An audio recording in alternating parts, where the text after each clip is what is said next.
Who was that one student your school banned you from talking about? Killian came back to school his senior year after spending the last 18 months in juvie for planning a school shooting. The moment he walked through the door, the entire hallway went silent. "Active shooter drill, everyone!" someone shouted, and half the students hit the floor while the others laughed. Killian just kept walking while people filmed him. By lunch, there were already 3 different TikToks of him. They found pipe bombs in his locker, my friend Alex told me. "My brother was here when it happened," said Killian had a whole hit list and escape routes. The teachers weren't subtle either. During attendance, Mr. Williams made Killian stand up and empty his backpack for random security check. When Killian pulled out a calculator in AP Physics, Mrs. Kring actually flinched. The security guard followed him between every single class. Parents had already started a petition to remove him, which had 800 signatures by second period. But I started noticing things that didn't add up. Killian left granola bars on the desk of this kid whose parents couldn't afford lunch money. When some sophomores were destroying a special needs kid's art project, Killian stepped between them. He tutored ESL students after school in the library. He carried tampons in his backpack because the school never restocked the bathrooms. Girls would slip him notes, he'd slip them back supplies, but nobody ever thanked him. They just took what they needed and went back to posting about how much of a monster he was. It all shifted the day I stayed late for drama rehearsal. It was 6 p.m. School was empty except for theater kids in the auditorium. I went out the back exit for fresh air and saw Mr. Rayner, our AP history teacher, walking with Lacey, a freshman from my bus. They were heading toward the parking lot, and something about how she was walking, shoulders hunched, arms wrapped around herself, made my stomach twist. I caught up to them and hid behind the bushes to listen. "You needs extra tutoring at my house," I heard Mr. Rayner tell her. "Your grades really need special attention." Lacey looked terrified. "I should call my mom. I already told her you'd be staying late for academic help." His hand was on her lower back, pushing her toward his car. "She was thrilled you're getting personal assistance." I was about to pull out my phone, but that's when Killian appeared from behind the dumpsters. "Lacey, your mom's here to pick you up," he said calmly. "She's in the front lot." Mr. Rayner's face went dark. "Mr. Killian, Lacey's with me. We have a scheduled session." "No, you don't." Killian stepped between them. "Lacey, go to the front. Your mom's in the blue Honda." Lacey ran. She goddamn sprinted. Mr. Rayner grabbed Killian's shoulder. "You have no idea what you're interfering with. I've been helping struggling students for 15 years. Private tutoring, academic support. Principal Davies knows all about my methods." "I know exactly what your methods are," Killian said. "I've been documenting them for 2 years." "You?" Rayner laughed. "The school shooter? Who's going to believe you?" He walked away, which is when I finally stepped out. The next day, Killian and I went to Principal Davies. We told him everything we saw, but he leaned back in his chair and smiled. "Mr. Rayner is our most decorated teacher, 30-year veteran, coach of the year. His private tutoring has helped hundreds of struggling students." He looked at Killian. "You're a convicted criminal who planned to murder children, and now you're stalking our best teacher?" Then he turned to me. "And you're believing a school shooter over a man who's shaped young minds for decades? I think you both need psychological evaluation." He picked up his phone. "Security? I need Killian escorted off campus. He's having delusions again." Killian stood up slowly. "How many kids, Davies? How many kids did you send to his house knowing what he was? Get out before I call your parole officer." That night, someone posted AI-generated photos of Killian with guns. They looked real. The petition hit 2,000 signatures. His parole officer showed up at his house. Parents demanded he be transferred to alternative school. The school board met in an emergency session. A few days later, I randomly found Killian crying at a park outside of school. I went over and sat beside him. "You're the only one who believes me," he sobbed into my shoulder. "You need to know why I actually spent 18 months in juvie?" He pulled out his phone and showed me a photo of a young girl, maybe 12, same eyes as him. "My sister Lily. Mr. Rayner brought her to his house for tutoring 3 years ago. She never told anyone until," his voice broke, "until she couldn't take it anymore. She's gone." And Davies knew. He knew and kept sending kids there. "What?" My eyes widened. "It's all here." He handed me his phone. That's when I saw it. The weapons in his locker? Those were recording devices. His hit list? Names of Mr. Rayner's victims. The escape routes? Maps showing how he got kids to his car without cameras seeing. I stared blankly, while Killian looked at me with hollow eyes. "Rayner has Lacey's address. He'll try again." I scrolled through every single file on his phone, each one more damning than the last. Killian wiped his face with his sleeve and said his parole officer checks in tomorrow morning, and any trouble could send him straight back to juvie. We both knew we had to move fast to protect Lacey before Rayner tried again. I told him we should meet at the school super early, before anyone else got there, to figure out our next move. He nodded, and we agreed on 6 a.m. at the side entrance by the library. That night I barely slept, just kept thinking about those photos and documents on his phone, about his sister Lily, about Lacey walking toward Raynor's car. My alarm went off at 5:30, and I threw on clothes and drove to the school in the dark. The parking lot was empty except for one car, and when I pushed through the library doors, I found Killian already there with stacks of papers spread across 3 tables. He was feeding documents into the printer, his hands shaking as he organized everything into color-coded folders. He showed me victim statements he'd collected over 3 years, photos of Raynor with different students at his house that he'd gotten from social media, documented patterns of which kids Raynor targeted and when. The evidence was overwhelming, and seeing it all laid out like that made me feel sick. Killian explained he'd been building this case since before his sister died, trying to find enough proof to stop Raynor, but nobody would listen to a troubled kid with behavior issues. We decided our first priority was warning Lacey directly during her free period, which we knew was 3rd period, because I'd seen her schedule when she dropped it in the hallway once. The morning dragged until finally 3rd period came, and we found her sitting alone in the cafeteria, picking at a sandwich she wasn't eating. She went completely pale when Killian sat down across from her, her whole body tensing like she was about to run. I sat next to her quickly and told her we weren't trying to scare her, we were trying to help, that we knew about Raynor and we wanted to keep her safe. Her eyes filled with tears, and she started shaking, then pulled out her phone with trembling fingers. She showed us message after message from Raynor, all from last night and this morning, demanding she come for mandatory tutoring at his house tonight, saying her grades depended on it, that her parents had already agreed. Killian took her phone and started screenshotting everything while I put my arm around her shoulders, feeling how badly she was shaking. She kept saying she didn't know what to do, that her parents thought Raynor was helping her, that they'd be mad if she refused the tutoring. We walked her to her next class together, staying close on either side of her like bodyguards.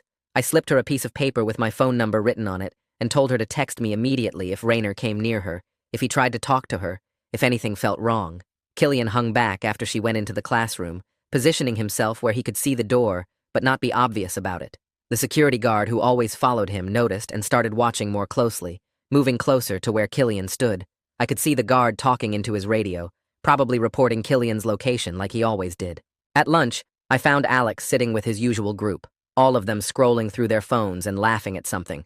I walked up and told him I needed to talk to him about something important, something about Killian that he needed to know.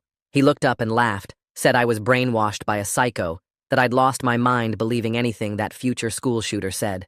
His friends all had their phones out, filming our conversation, probably hoping for drama they could post online. I tried to explain, but Alex just kept laughing, kept saying I was an idiot, that Killian had me fooled. More people started filming us and I gave up, walking away while they all laughed behind me. My phone buzzed with a text from Killian saying Raynor had just pulled Lacey out of class for academic counseling, that they were heading to his classroom. I ran through the hallways, dodging other students, my sneakers squeaking on the floor. Killian was already at Raynor's door when I got there, and we could both hear Raynor's voice through the wood, telling Lacey her grades were unacceptable, that she needed to cooperate if she wanted to pass his class. I pulled out my phone and started recording while Killian knocked hard on the door, 3 loud bangs that echoed down the empty hallway. The door flew open, and Raynor stood there furious, his face red, but then he saw my phone pointed at him, and his expression changed completely. Lacey bolted out of the room immediately, running past us down the hall without looking back. Killian stepped forward and told Raynor we had everything documented, every victim, every pattern, 3 years of evidence. Raynor grabbed Killian's shirt with both hands, pulling him close, and said he was calling Killian's parole officer right now for harassment, for stalking, for threatening a teacher. That's when Davies appeared at the end of the hallway, demanding to know what was happening, why there was shouting, why students were out of class. I tried to show him the recording on my phone, but he snatched it out of my hand, said recording staff without consent was illegal, that I'd violated state law. He told Lacey to get back to class immediately, then pointed at Killian and me and ordered us to his office right now. We followed him through the hallways while other students stared and whispered, everyone pulling out their phones to capture whatever was happening. In his office, Davies sat behind his huge desk and told me I was facing suspension for participating in Killian's delusions, for helping spread lies about respected staff members. He picked up his desk phone and called my parents, told them I'd been harassing teachers and needed to be picked up immediately. Then he turned to Killian and said his parole officer would definitely be hearing about this stalking behavior, about how he was terrorizing staff and students with his paranoid fantasies. We were both assigned detention for the rest of the week, starting immediately, and he said if we went near Raynor again, we'd both be expelled. After detention ended at 5:30, I walked to the park 3 blocks from the school where Killian was already sitting on a bench near the basketball courts.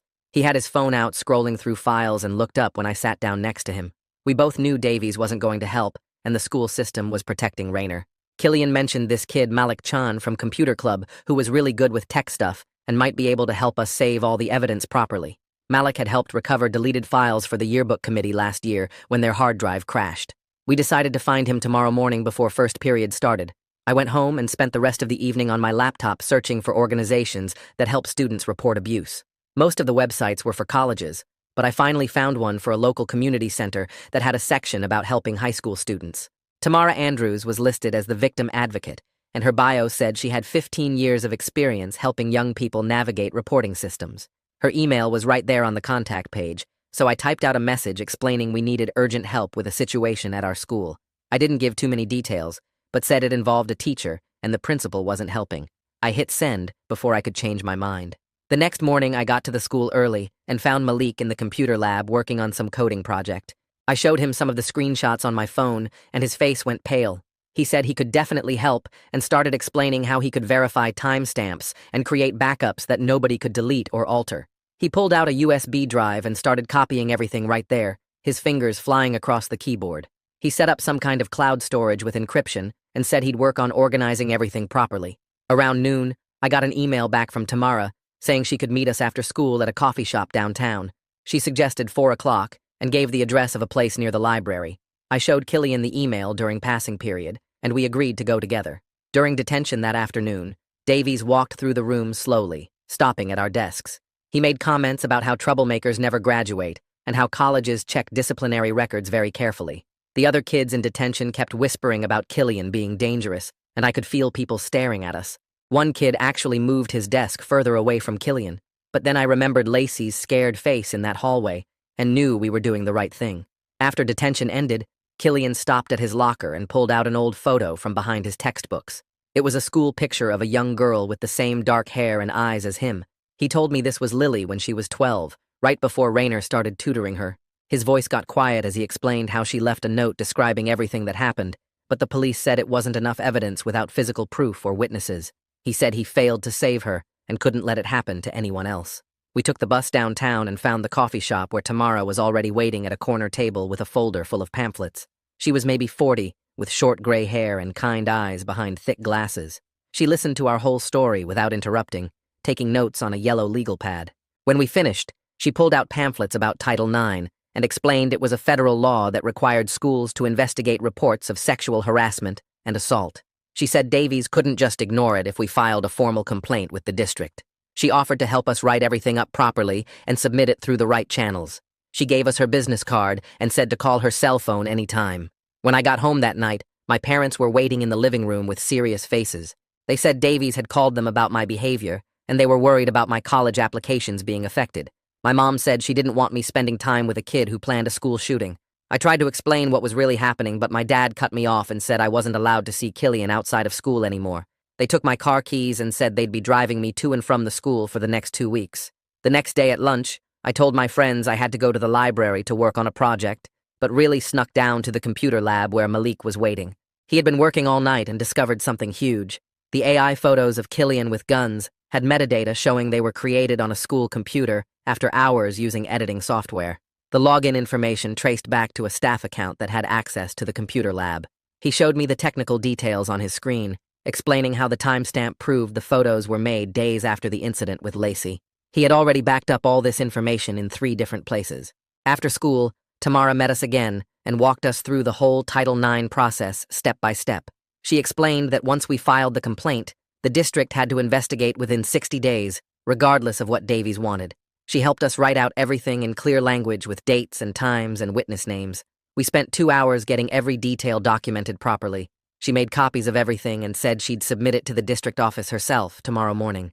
Before we left, Malik showed us this app he had installed on our phones that encrypted our messages so the school couldn't monitor our conversations. He gave us each a different access code for the cloud storage where he'd backed up all the evidence. He explained how to retrieve everything if something happened to the original files. His tech skills made me feel like we finally had a real chance to protect the evidence and get justice. My phone buzzed at 9 p.m. that night with texts from Lacey coming in rapid fire. She was typing so fast that half the messages had typos, but I could tell she was panicking bad. Rainer had shown up at her house 20 minutes ago, telling her mom that Lacey was failing his class and needed immediate help. Her mom had actually opened the door and was about to let him inside when Lacey heard his voice from upstairs. She ran into her room and locked the door while her mom kept calling for her to come down and be polite. I told her to call Tamara right away and gave her the number while texting Killian about what was happening. Lacey sent me a photo through her bedroom window showing Raynor's car still parked outside her house. He stayed there for another 15 minutes before finally driving away when her dad came home from work. The next morning, Tamara met us at 7:30 before school started to help us get everything ready. We drove to the district office downtown where Unijo worked as the Title IX coordinator for the whole district. The building was this big gray box with metal detectors at the entrance and security guards checking IDs. Yuna's office was on the 3rd floor at the end of a long hallway filled with filing cabinets and copy machines. She was younger than I expected, with short black hair and glasses that kept sliding down her nose. We spent 2 hours in her office going through every piece of evidence that Killian had collected over 3 years. She took notes on everything and made copies of all the documents while asking us specific questions about dates and times. When we showed her the messages Raynor sent to Lacey, she immediately picked up her phone and started typing something. She printed out an official no-contact directive right there and said she would deliver it to the school within the hour. She told us the investigation would start immediately and gave us each her direct phone number in case anything else happened. Walking back into school after filing that complaint felt different because now it was official and real. Davies must have found out fast because by 3rd period, I got called to his office for being 30 seconds late to English. He gave me detention for the rest of the week and said tardiness was becoming a serious problem with my attendance. The next day, he wrote me up for having my phone visible in the hallway, even though I was just checking the time. He called Killian's parole officer that afternoon, claiming he had seen Killian making gang signs in the cafeteria. Chandler showed up at the school the next morning and pulled Killian out of 1st period for a meeting in the counselor's office. I watched through the window as Chandler sat across from Killian with this serious look on his face. He kept pointing at me when I walked by, and I could read his lips saying something about bad influences. Killian pulled out his phone and started showing Chandler some of the evidence we had collected about Raynor. Chandler's face changed from stern to confused, and then worried as he scrolled through the documents. He handed the phone back to Killian and stood up slowly while rubbing his forehead like he had a headache. He told Killian to be careful and stay out of trouble, but didn't violate his parole or write him up. Later that day, Malik texted me that he had found something huge while going through the metadata on those AI photos. He showed me on his laptop how the images were uploaded to the school server at exactly 11:07 p.m. on a Tuesday night. The login credentials belonged to Raynor's staff account, which meant he had access to the computer lab after hours. Malik also recovered deleted emails from the server backup, showing conversations between Raynor and Davies from 6 months ago. They were talking about problem students who were causing disruptions and needed to be dealt with quietly. One email specifically mentioned Killian by name, saying he was getting too close to finding something out. The digital trail was getting clearer every day, and Malik kept finding more evidence hidden in the school system. 3 days later, I got an email from someone named Deborah Knowles, who said she was a reporter at the local paper. She had heard rumors about our Title IX complaint through her sources at the district office. She wanted to meet with us off the record to discuss what was happening at the school. We agreed to meet her at a coffee shop downtown on Saturday afternoon, where no one from the school would see us. She was older with gray hair and carried this beat-up leather bag full of notebooks and recording equipment. She listened to our whole story without interrupting and took pages of notes in shorthand that I couldn't read. She said she had been investigating the school district for months after getting tips about other problems. She needed multiple sources to corroborate our story before she could publish anything, but promised to keep digging. That same week, another student went to see Tamara at the community center, but wouldn't give her name. She told Tamara that Raynor had done the same thing to her 2 years ago when she was a freshman. She described the exact same pattern of offering tutoring and then trying to get her alone at his house. She had never told anyone because she was scared no one would believe her over a popular teacher. Tamara helped her write down everything she remembered and added it to our growing file of evidence. 2 days later, one of the ESL students that Killian used to tutor came to Tamara's office crying. She said Raynor had offered to help her with her visa paperwork if she came to his house for special sessions. She was terrified of being deported and almost went, but remembered what Killian had warned her about.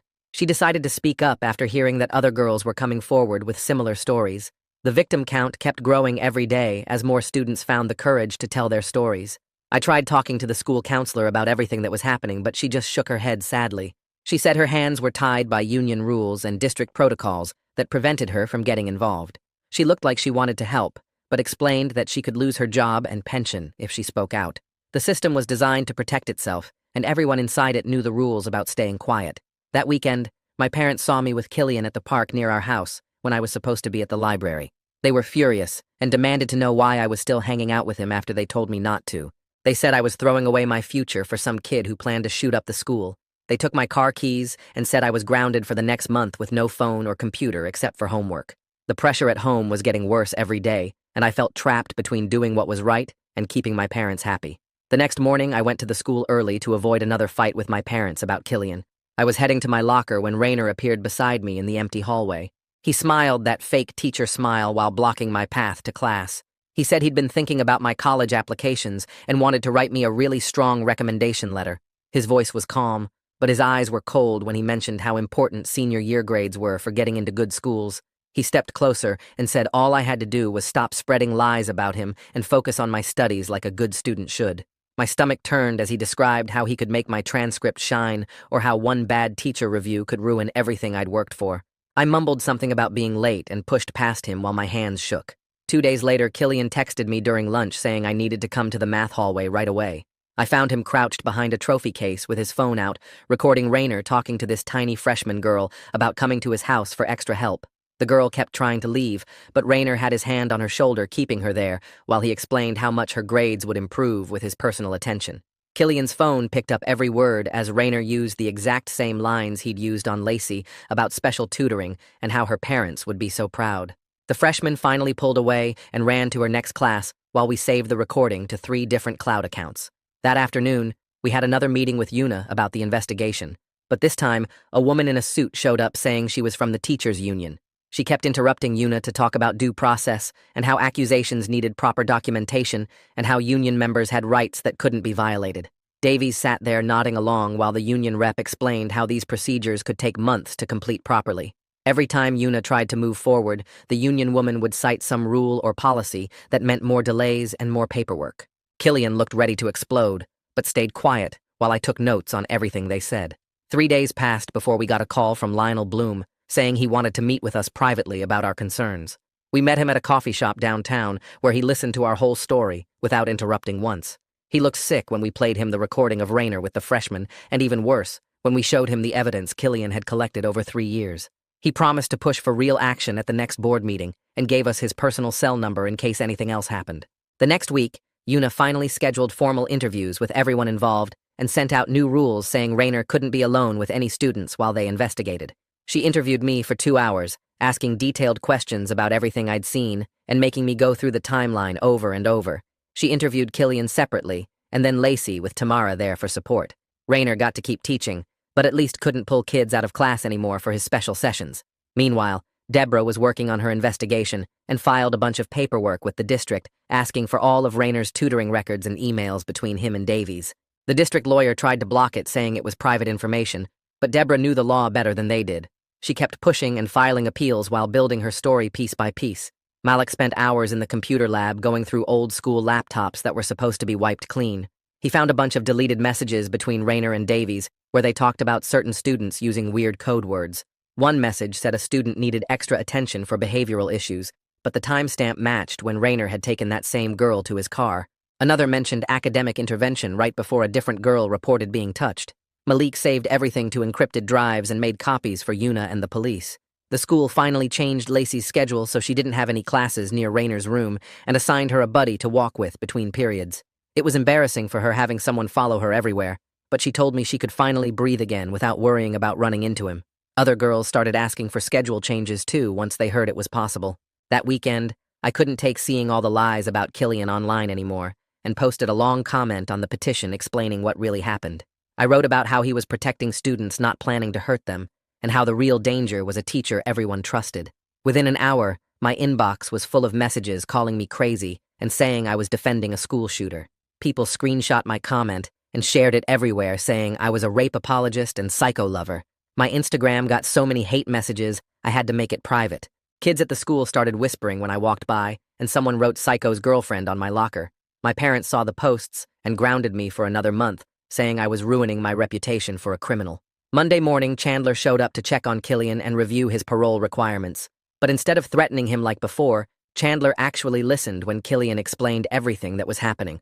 He looked through Killian's evidence and checked that Killian hadn't violated any rules while investigating Rainer. He even offered to write a letter to the court supporting Killian if it would help with the case. Killian almost cried when Chandler said he believed him and was proud of him for protecting other kids. 2 days later, Tamara called me during lunch saying someone important wanted to meet with us after school. I drove to the community center and found a woman in her 20s sitting with Tamara in the conference room. She had the same scared look I'd seen on Lacey's face. The woman pulled out her phone and showed us text messages from 2019 where Rainer kept asking her to come to his house for extra help with her essays. She scrolled through dozens of messages where he got more and more pushy about needing to see her alone. Then she showed us emails where he told her parents she was failing and needed private tutoring 3 times a week. The timestamps matched perfectly with what we'd been seeing with current students. She'd saved everything for 5 years because she knew someday someone would believe her. Tamara took photos of all the evidence while the woman explained how Rainer would lock his classroom door during their sessions and make her sit right next to him. She said Davies knew because she'd tried to report it, but he told her she was misunderstanding a teacher's concern for her education. Meanwhile, Deborah was digging into Rainer's finances and found something huge. She called me that night and said she'd been tracking payments through Venmo and PayPal from parents to Rainer's personal accounts. The payments were always labeled as tutoring or academic support, but none of it was reported to the school.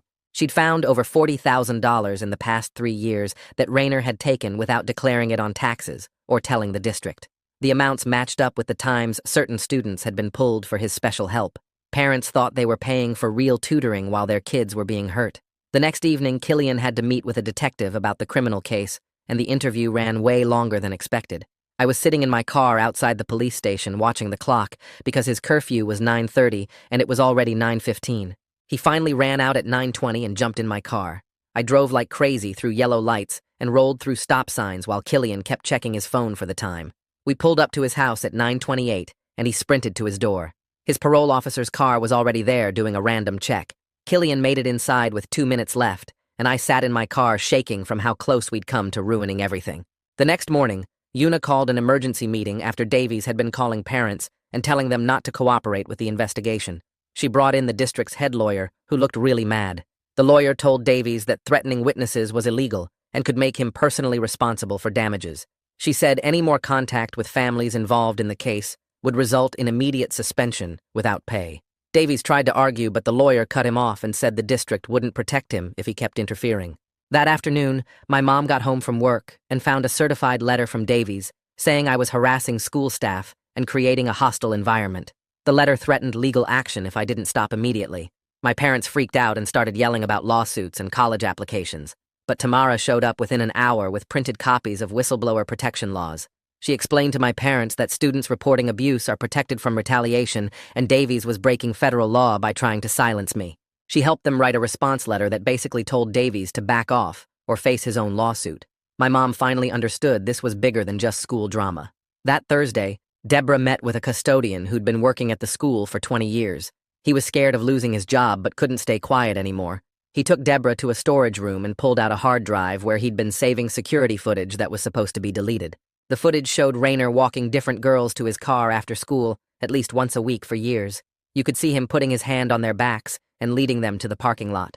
Some of the girls in the footage had graduated years ago, but the pattern was exactly the same every time. The custodian said he'd tried showing it to Davies once, but Davies made him delete it and threatened to fire him. He'd been secretly keeping copies ever since, hoping someone would eventually listen. Malik spent the whole weekend putting together everything we had into one massive timeline. He used the footage timestamps, the payment records, the text messages, and all the victim statements to show the pattern. Every single piece lined up perfectly. You could see how Rainer would target struggling students, convince their parents they needed help, take their money, and then abuse them in private. The timeline went back 8 years and included at least 30 different students. Malik made copies on encrypted drives and gave them to Tamara, Una, and Deborah. We all sat in Tamara's office looking at the evidence and realized we had to stop trying to catch Rainer doing something new. Tamara said our job was to let the system work now that we had real proof. She reminded us that going after him ourselves would make us look like vigilantes and could ruin the whole case. It was hard to accept, but she was right. Deborah spent Monday morning calling the district office asking for official comment on her investigation. She told them she had evidence of financial fraud, abuse cover-ups, and administrative negligence. Within an hour, the superintendent's office was calling emergency meetings, and lawyers were flying in from the district headquarters. Someone leaked that the newspaper was about to run a huge story, and parents started calling the school demanding answers. Tuesday morning, we all got to the school early and saw Raynor's car in its usual spot. But during first period, an announcement came over the speakers asking him to report to the main office immediately. I watched from the hallway as 2 security officers escorted him out of the building while he kept asking what was happening. They put him in a district van and drove away while students pressed against the windows trying to see. Later that day, the district sent an email to all parents saying Raynor had been placed on paid administrative leave pending an investigation. It wasn't enough, but seeing his empty classroom felt like the first real victory we'd had. Wednesday morning, Davies called Killian to his office and started yelling about computer crimes the second we walked in. He had some IT guy there who kept pointing at printouts and talking about IP addresses and server logs. Davies kept saying Killian must have hacked into the school system to plant fake evidence against Raynor. The IT guy showed timestamps and access logs, but couldn't actually prove anything illegal happened. Malik showed up with his laptop and a folder full of papers. He pulled out this long document he'd written, explaining exactly how he got every piece of digital evidence. Screen recordings of him saving public social media posts. Receipts from payment apps that were already visible to anyone who had the link. Security footage the custodian gave us willingly. Everything was legal, and he had proof. Davies grabbed the papers and started reading while his face got redder and redder. The IT guy looked at Malik's documentation and told Davies there was no hacking involved. Davies crumpled up the papers and threw them in the trash. 2 days later, a detective showed up at the school after Yuna made some kind of official report to the police. He set up in the conference room and started calling students in one by one. Lacey went first with Tamara sitting beside her for support. She was in there for 2 hours. The ESL student I'd seen Killian tutoring went next. Then 3 other girls I didn't even know had been involved. Each one came out looking exhausted but relieved. The detective took notes on everything and made copies of all our evidence. He told us this was now an active criminal investigation. Monday morning, I saw 4 police cars in the school parking lot. They had a warrant for Raynor's classroom and were carrying out boxes of stuff. His laptop, his phone from his desk drawer, stacks of papers, even some framed photos from his walls. Students pressed against classroom windows, watching them load everything into evidence bags. Later, the detective called Killian and me to the station. He showed us some of what they found on Raynor's devices. Hundreds of messages to students going back years. Photos that made me want to throw up. Videos he'd secretly recorded. The detective said it was one of the worst cases he'd seen in 20 years. He thanked us for coming forward. That Thursday night, the school board held an emergency meeting in the gym. Parents packed every seat and lined the walls. Some held signs supporting Raynor, calling it a witch hunt, but most wanted answers about how this could happen for so long. Lionel stood up and demanded a full investigation by an outside agency. He wanted new policies to protect students. He wanted accountability for everyone who knew and did nothing. The crowd erupted in shouting. Davies sat at the board table looking pale while lawyers whispered in his ear. Friday afternoon, the district sent an email to every parent in the school system. They confirmed the AI photos of Killian were fake and had been created on a school computer by a staff member. They promised full cooperation with the police investigation. They announced new safety policies and mandatory training for all staff. They said Killian had been wrongly accused and the district apologized for the harm caused. My phone blew up with texts from classmates who'd been posting about Killian being dangerous. Chandler came to Killian's house that weekend with a stack of paperwork. He updated Killian's file to show he'd been protecting students, not threatening them. He removed every single violation warning from the record. Then he pulled out a letter he'd written to the court recommending they end Killian's parole early. He said Killian showed more courage than most adults would have. Killian read the letter 3 times before breaking down completely. Chandler just sat there and let him cry. The following Monday felt different at the school. Davies wasn't in his office. An email went out saying he'd been placed on administrative leave while investigators looked into what he knew about Raynor. Teachers who'd been scared to speak up started talking more openly. The counselor pulled me aside and apologized for not being able to help earlier. She said Davies had threatened to fire anyone who questioned Raynor. Without him there, people finally felt safe to tell the truth. Over the next 2 weeks, Killian spent hours at the prosecutor's office giving testimony. They had him go through every piece of evidence he'd collected over 3 years. Every recording, every photo, every witness statement. The prosecutor said Killian's documentation was the strongest evidence they had. She said most cases like this fall apart because there's no proof, but Killian had built an airtight case. She mentioned Lily's name and said they might finally get justice for her too. Meanwhile, Lacey's parents hired a lawyer and got a restraining order against Raynor. The school assigned a security officer to walk her between classes. They changed her schedule so she wouldn't have to pass by Raynor's old classroom. She started seeing a counselor twice a week. Her mom told my mom that Lacey had nightmares every night, but was slowly getting better.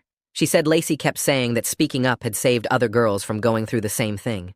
3 weeks after the investigation started, I was eating breakfast when my mom showed me her phone. Rayner's mugshot was on the front page of the news app.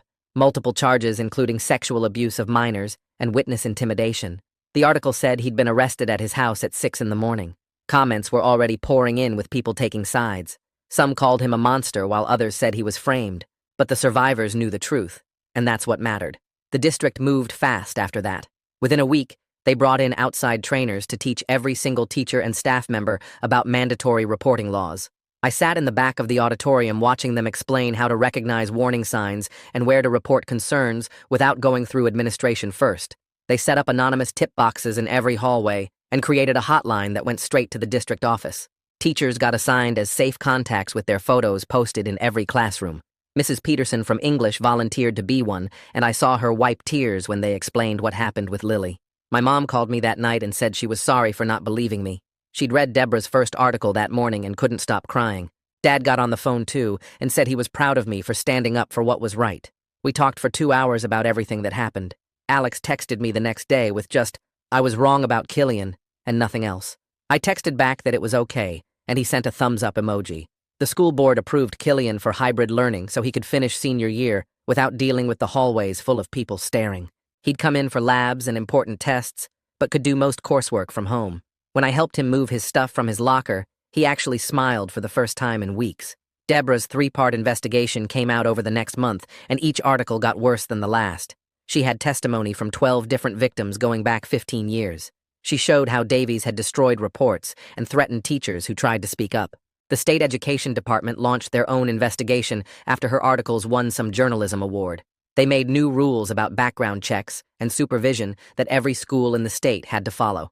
Tamara helped organize a memorial fund in Lily's name to support other survivors and pay for counseling. The launch event was at the community center, and Killian stood up front talking about his sister. His voice stayed steady as he explained how she loved painting and wanted to be a teacher. He said the fund would make sure no other family went through what his did. Over 300 people showed up, and they raised $40,000 that first night. The Title IX investigation took 3 months, but when the results came out, Davies was done. They found evidence of him covering up complaints about 3 other teachers over the years. He got fired immediately and lost his entire pension. 2 assistant principals resigned the same day, and the superintendent announced a complete restructuring of the administration. One Sunday afternoon in May, Killian asked if I'd go somewhere with him. We drove to the cemetery on the edge of town and walked to a small headstone under an oak tree. Lily's name was carved in simple letters with dates that showed she was only 14 when she died. Killian knelt down and cleaned some leaves off the stone. He told her that Rayner was going to prison, and Davies was gone, and things were finally changing. He thanked me for believing him when nobody else would. I thanked him for being brave enough to keep fighting, even when everyone thought he was a monster. We stood there for a long time, not saying anything while the wind moved through the trees. Graduation came faster than expected. When they called Killian's name to get his diploma, something amazing happened. People actually clapped. Not everyone, but enough that you could hear it clearly. He walked across that stage with his head up for the first time all year. After the ceremony, he told me he got into the State University's social work program. He wanted to help kids who'd been through trauma like his sister. We still text sometimes, checking in on each other. He sends me articles about policy changes, and I tell him about my classes. Neither of us talks much about that year, but we both know it changed us. He's doing his internship at a crisis center now and says he finally feels like he's making a difference. I'm studying journalism because of what Deborah showed me about the power of telling the truth. Sometimes late at night, I think about Lily and all the other kids Rayner hurt. I think about how many people knew and stayed quiet. But mostly, I think about Killian walking those hallways with everyone hating him while he tried to save other kids from what happened to his sister. That kind of courage stays with you forever. Thanks for letting me question things right alongside you. It's been a ride just wondering together. Until next time, take care out there. Like the video, it helps more than you think.